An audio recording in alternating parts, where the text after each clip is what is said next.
There are a lot of conspiracy theories about what's going to happen on the 20th. And it's not just a right-wing thing like the left or the media would have you believe, because there's actually left-wing conspiracy theories as well. And look, I'll tell you this. Something weird is happening in D.C., but something weird happened a couple weeks ago. Large group of Trump supporters stormed the U.S. Capitol building, and it's weird. We are not in normal times. Anybody who's going to tell you they can predict what's going to happen probably won't end up being correct. And I'll say that for myself, but I think it's fair to say there is a very large chance, in all likelihood, Joe Biden is inaugurated, then they remove the troops from D.C., and then we'll see where we go from there. I kind of feel like escalation is still on the menu because, well, everybody feels that way, and that's just the direction we're pointed in. I wish it weren't the case, but even the establishment fears an inside job. This is where everything starts to get very strange. Defense officials fear there could be an inside attack during Biden's inauguration and will vet all 25,000 National Guard troops stationed in D.C.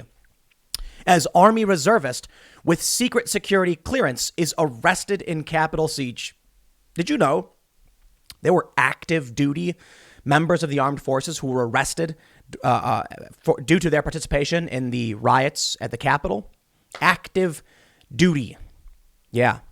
So the Democrats and the Pentagon are quite scared with 25,000 armed National Guard shoot to kill orders. Maybe that's a little too much. Let me make sure I just get the language correct on the National Guard.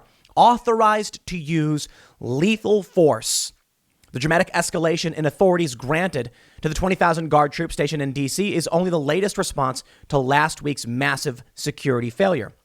I've seen a lot of people saying it's weird that the National Guard is out here full kit. They have their weapons, like they have rifles, and they have been given authorization to kill people. That's really weird. One retired, I believe it was a retired general, said we've not had this level of security for an inauguration since Abraham Lincoln. So something is certainly happening, but we've not had a large group of people storming the Capitol. I guess they're saying since, the War of 1812 or whatever, when the British did it. I do think there's a big difference between a foreign adversary storming into a government building and American citizens angry with the American government doing it. Neither are good, but there's a big difference between war and mass unrest. I'm glad we have the security. I am. I think we'll need a lot of it. I don't know about 25,000 National Guard troops. I don't think we'll need that much. But a lot of people are freaked out by it.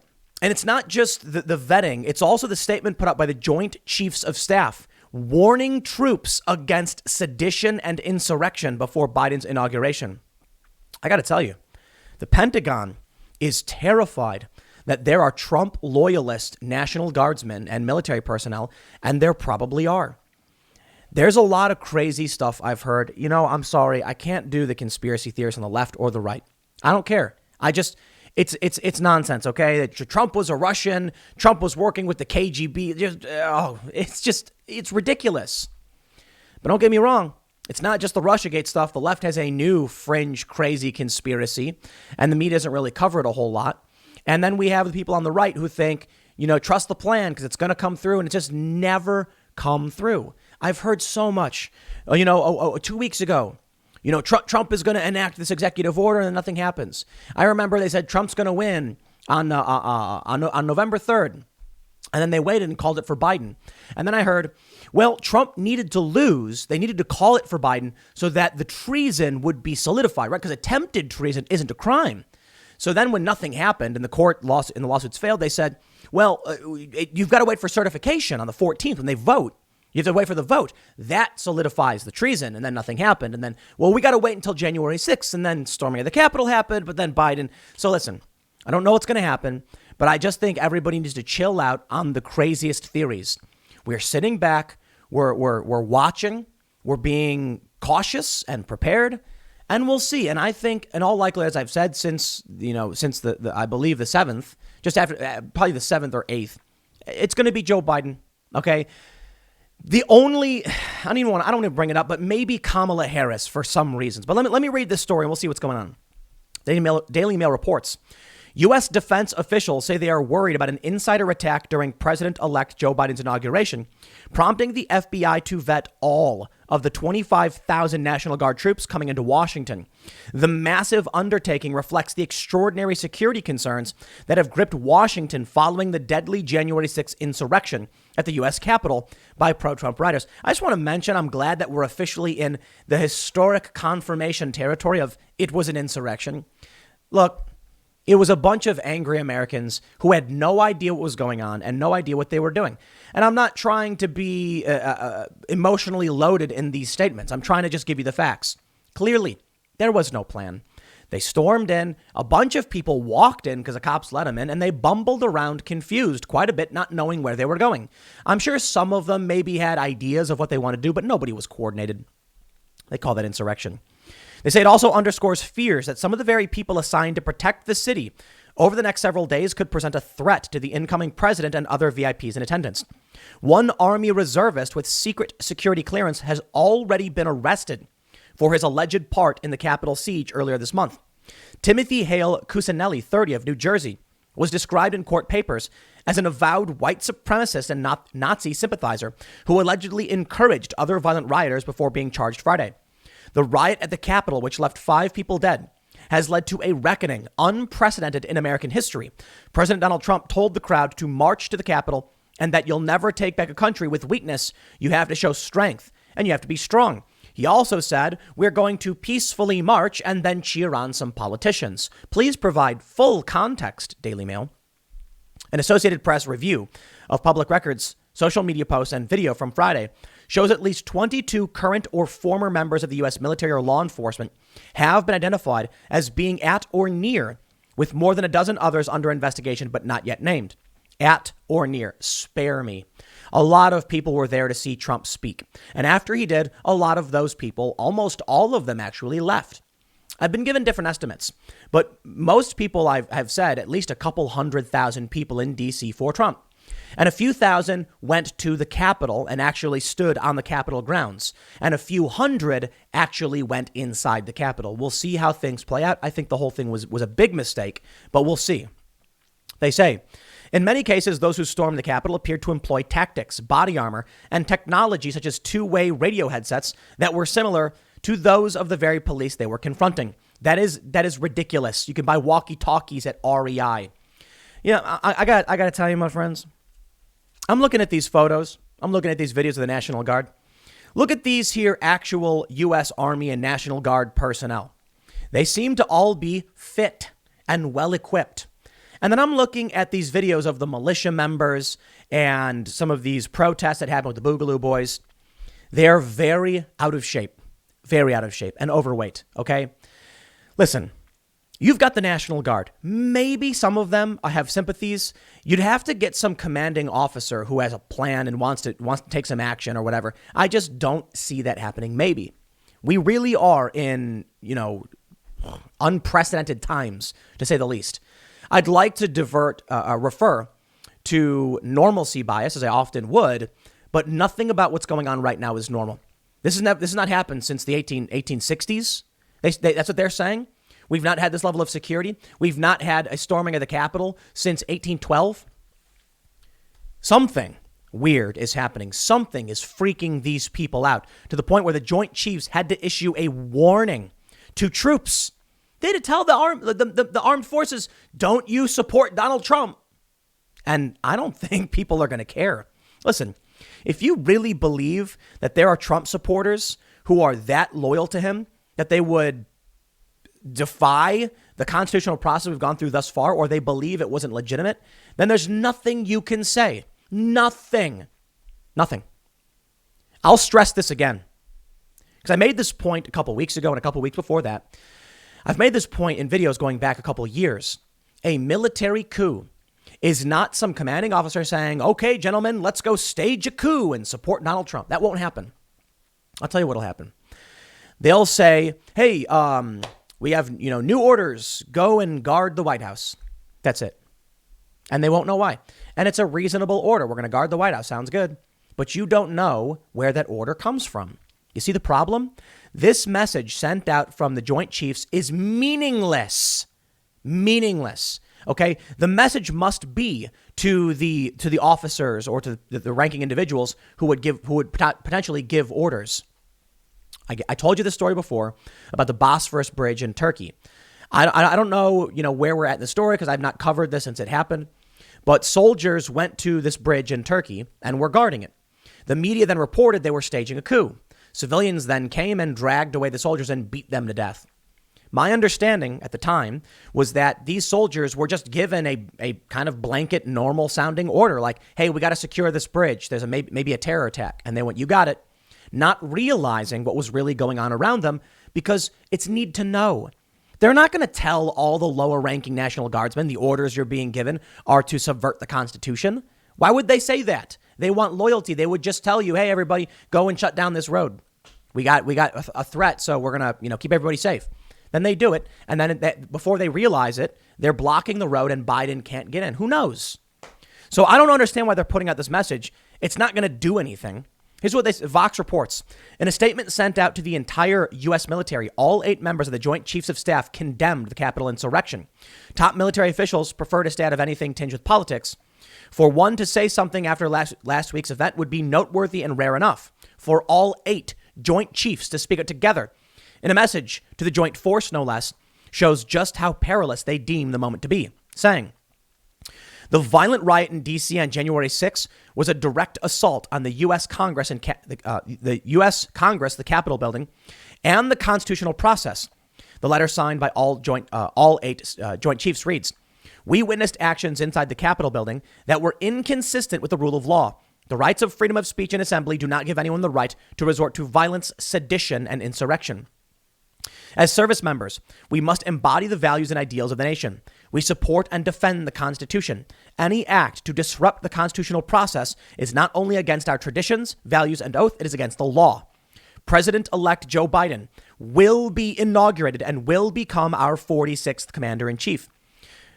Well, Trump could subvert this letter by resigning right now so that Mike Pence becomes president, because then Joe Biden would be the 47th president, which would be one of the stupidest things. But I've heard people say that. That would be ridiculous. They say there are likely 2 main reasons why the Joint Chiefs Chair, Army General Mark Milley, and the 7 others felt the need to pen the letter. First, veterans and possibly even some active duty troops were allegedly involved in the attack. We know that's true now. Second, the Joint Chiefs tend to speak out when something really egregious has happened, and there's no question the Capitol insurrection fits the bill. They have developed a finely tuned political radar on when to weigh in. They go on to mention, for example, after Donald Trump said some attendees of the 2017 rally in Charlottesville were very fine people, all the Joint Chiefs spoke out against racism and bigotry.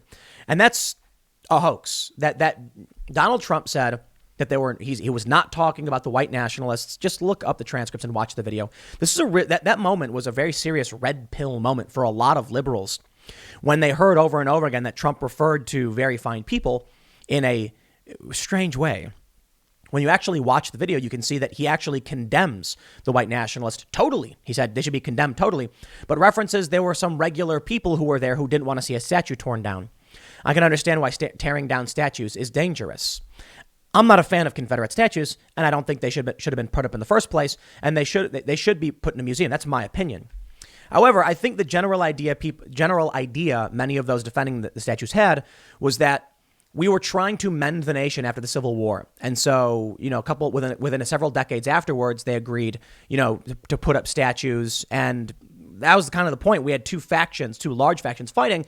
And so there had to be some kind of acceptance or so.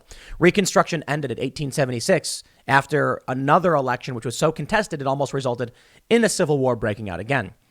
Now we're at a point where people are fighting over ideology, and the left seems to be gaining most of the ground. The worrying thing I see, well, actually, I can't tell you what I don't know. I don't know. 25,000 troops. Why? That's really weird, isn't it? 25. The number keeps going up. Now, I don't know what's going on, man. I know some people in D.C. I know a lot of people in D.C., and they're telling me, like, this is weird. Maybe it's because the Capitol thing has never happened before, and they're worried about angry American people. But something just is they're worried about something. So I don't know what's going to happen.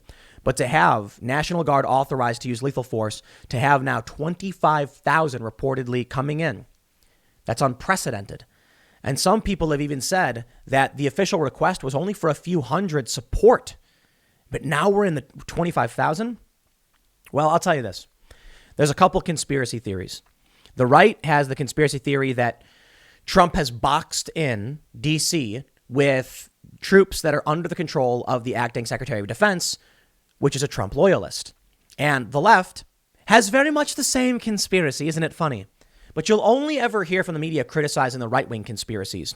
They won't call it the left-wing conspiracy theories where, I mean, look, the Democrats are freaking out. The Pentagon is freaking out. The left truly believes that there are, white supremacists and Trump loyalists to the point where they need to vet all of these soldiers. We also know that there was recently Joe Biden had to. Well, let me read you the story. Joe Biden to have new Secret Service team amid concern about Trump loyalty. I've heard this story was fake news. A lot of people called it out saying this is ridiculous. It's not true. But it was reported far and wide that there were concerns. The Secret Service presidential detail was loyal to Trump, and that was dangerous for Joe Biden. So they were bringing in Secret Service agents that worked the Obama administration and knew Biden. Maybe it's all true. Maybe both conspiracies are right. Maybe it's true that Donald Trump did send in 25,000 armed National Guard to box in D.C. so that anybody who comes in for the inauguration will essentially be surrounded by soldiers under the command of Trump. And what would happen? Let me tell you this, the danger here and why I'm concerned about the level of soldiers we have on the ground. What happens if there's some guy? Do you hold on. You know, let me slow down. Name your congressperson. Were you able to do it? Okay, many of you probably were. I'm sure many of you probably weren't. Name your senator. Okay, that's a lot easier. Many of you probably were able to name your senators. Name your state rep. Name your state senator. Anybody? Okay, maybe some of you. How about your state General Assembly member or rep? Probably can't. Most people can't. They don't know. Do you think these National Guardsmen do? Do you think they know? What happens now that they've been given authorization for use of lethal force if they're instructed to take action to any degree up into like seriously lethal force against someone and they don't know who it is? What happens if a car is coming in and they're ordered to stop the car and the guy inside is a member of Congress and they say you can't come in?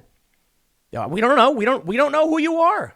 Do you think your average National Guardsman is going to know if they're given an order to stop that vehicle?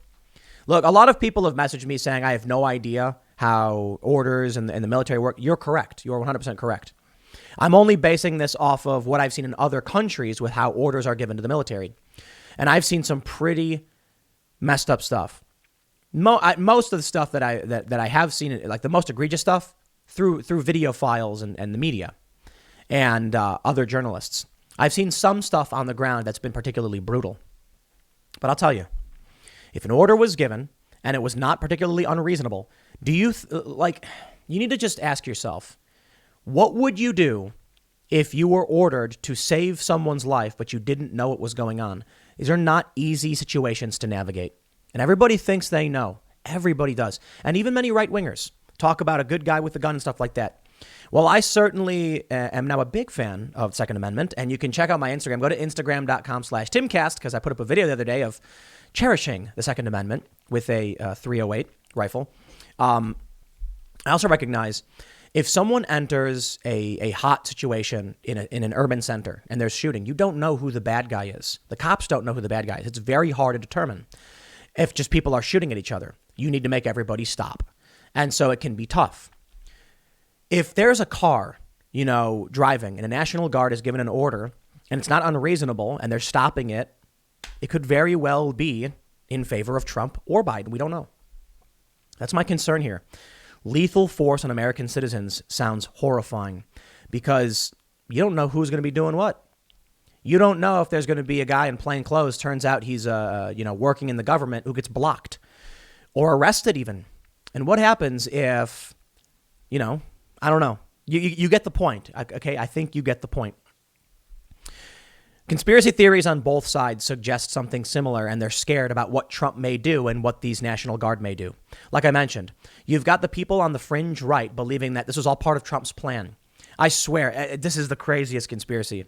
They believe that the storming of the Capitol was a pretext so that under the guise of riot control, Trump could move in the National Guard without objection from Democrats or from the left.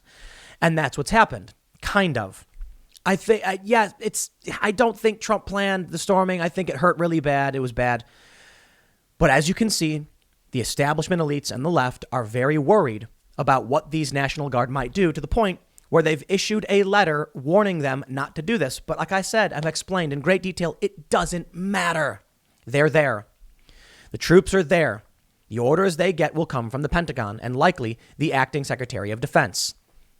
Donald Trump will probably give instruction, or he won't. We saw Mike Lindell, the My Pillow guy, go and meet with Trump. And when he left, he had a stack of papers. A photographer took a picture of those papers, and we can see on it some references to the Insurrection Act and declaring martial law. No idea. I don't know. I'm worried about what's coming in the next couple days. For the most part, there is a normalcy bias that wants to ignore everything we're seeing and just say, Biden's going to be inaugurated, and then people are going to grumble. But things are hotter in this country than they've been in a long time, apparently since 1812 or 1860, the 1860s with Abraham Lincoln's inauguration. I believe it was 1860s. So I can't tell you, man. I can't tell you. Normalcy bias seems to make no sense. Optimism bias may be the right call, but it depends on what your optimistic is. If you're a Trump supporter, you're optimistic about Trump winning and pessimistic about Biden. If you're a Biden supporter, you're optimistic about Biden winning and pessimistic about Trump winning. And as far as I can tell, we have just been moving in the direction of Joe Biden being inaugurated every step of the way. That's what I said after the 7th. It is a 99. Well, after the 7th, I said it was like a 97 or 95% chance it was going to be Joe Biden, because this was before all the lawsuit attempts. Then once the lawsuit started failing, I was like 99.999% Biden. And that's where I'm at right now. But maybe I'm wrong, because 25,000 shoot to kill troops. I shouldn't say shoot to kill. It's probably disrespectful. It's authorization for use of lethal force is crazy. And I'm seeing videos from locals where they're like, what is this? So we'll see, man. I'll leave it there. Next segment's coming up at 1 p.m. on this channel. Thanks for hanging out, and I will see you all then.